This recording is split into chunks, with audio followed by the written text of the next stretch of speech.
Major League Baseball team owners voted unanimously to approve the move, and that's news, of course, that Oakland sports fans have been fearing. And joining us live right now is ABC7 sports anchor Casey Pratt, and of course, he's been our insider into all of this. And Casey, I understand you just spoke with Oakland Mayor Sheng Tao. What's the mood over in City Hall right now?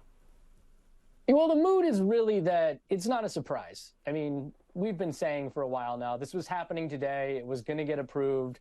If the owners were even going to call a vote, you knew that they had the votes to pass it. So there was not much surprise from her. But what she did say was that the door remains open in Oakland, either with John Fisher's group or for MLB to expand.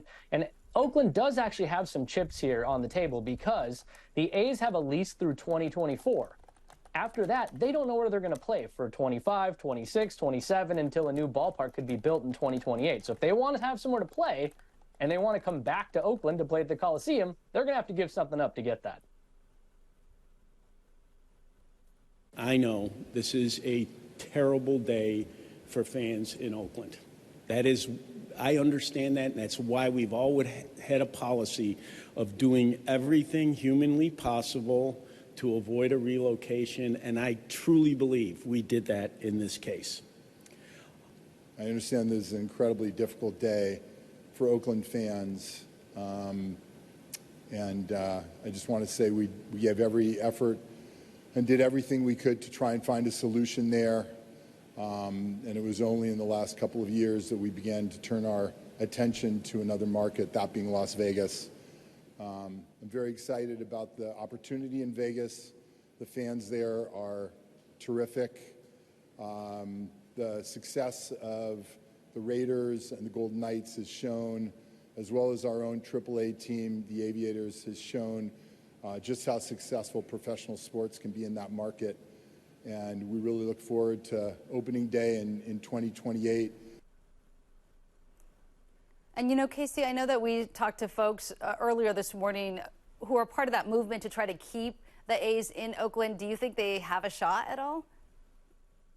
I mean, sort of. This isn't the nail in the coffin that everybody thinks it is, because there are still many, many things that can derail the A's plans in Las Vegas, including a referendum that some teachers are doing in Nevada called Schools Over Stadiums, that they're trying to take away the $380 million in public funds that the legislature gave the A's. So, yes, there are a lot of hurdles. We haven't even seen what this ballpark in Las Vegas is going to look like. They put out renderings, then they said, wad them up, they're fake.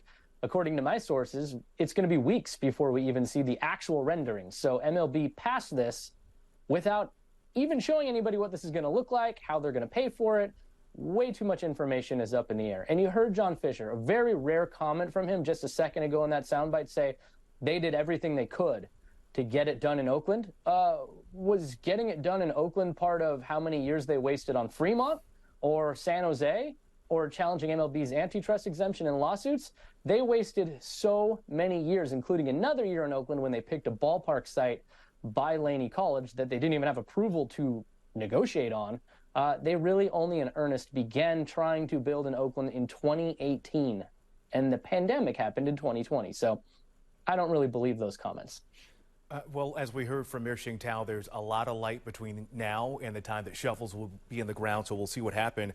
Casey, I also want to mention that just seeing the statement from the Oakland 68s, they're calling for a full-on boycott for opening day 2024. We'll see what happens, of course.